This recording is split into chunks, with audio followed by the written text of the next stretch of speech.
World Hemophilia Day is observed on April 17 every year to increase awareness about hemophilia disease and other congenital bleeding disorders.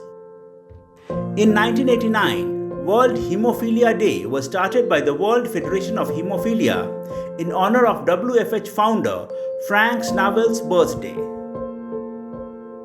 Times of India spoke to Dr. Om Kumari Gupta, hematologist, Metro Multispeciality Hospital, Noida, to know more about this disorder.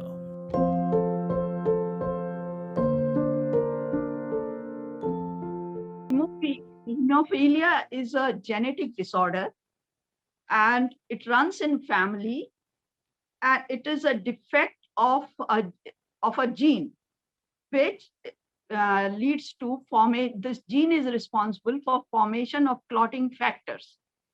And once this gene is defective, the clotting factor are not synthesized adequately. So this gene can be for factor 9 or factor 8.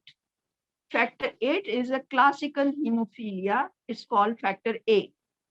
And factor 9 is for hemophilia B. Now, this gene is carried, I can say best part or horrible part or whatever it is, the gene is carried by females. And then the disease manifests in male. I hope you understand why does it happen that what female carries and male is effective. Because female has got 2 X chromosomes and one of them has defective gene. Any male has X and Y. Now, if that male has a defective chromosome, this person will suffer from hemophilia. So you understand the disease is carried by female, but the male is the sufferer. And patient for a trivial injury, because the blood is not clotting, so patient for a trivial injury will bleed continuously. And if for a major wound, patient can bleed to death. That is the worst thing of this disease. And here I may tell you, one of the Roman Empire just finished off because of hemophilia.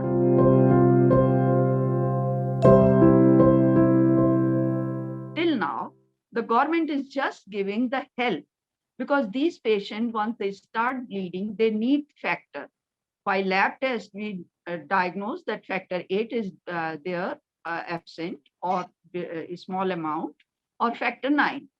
And this factor is in the blood, normal blood, or otherwise the separated. There is a organization called Indian Federation of Hemophilia situated in Delhi, and it has got almost 76 branches all over India.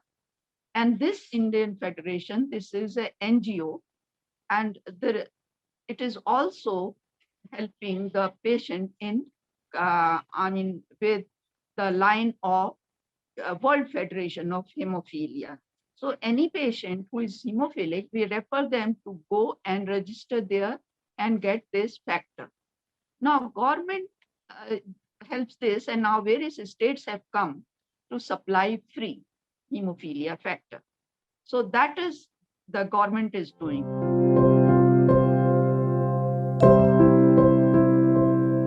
I think the government view, because this is a very less of a number, this 0.91 per 1 lakh person.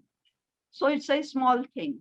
And total 2015 registered cases were 73,000. So not many in the millions of Indian population.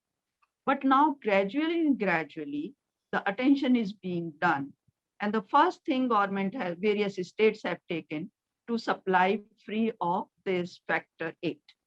Second thing, what is to be done is the attention of public and the government itself, because the disease is carried out by the females. So once you don't have the diagnosis, you cannot control anything. So these females are to be tested. Every pregnant female has to be tested, like thalassemia we have started doing, that if she is a hemophilia carrier, then the abortion has to be done compulsory.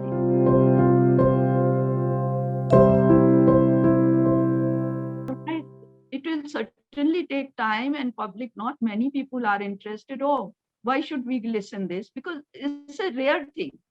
It's not a very common thing. Thalassemia is pretty common. It's isolated in pockets like Bengal, Assam, Northeast, then Punjab. So there people are more aware for the thalassemia. But here it is not that common. Around in 2015, only 73,000 patients were registered. They may be because of underdiagnosis, because not many people do not come, many children, they die of bleeding. But 73,000 all over India is nothing. So government also sleeps over it. But now more and more awareness is coming. It has to be done to decrease this calamity.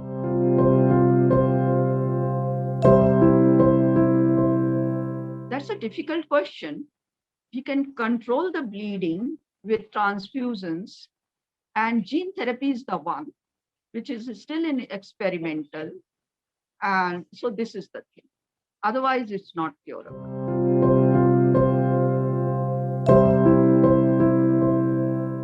We are very lucky that we don't have as many cases, as much incidence like US, UK, and Brazil.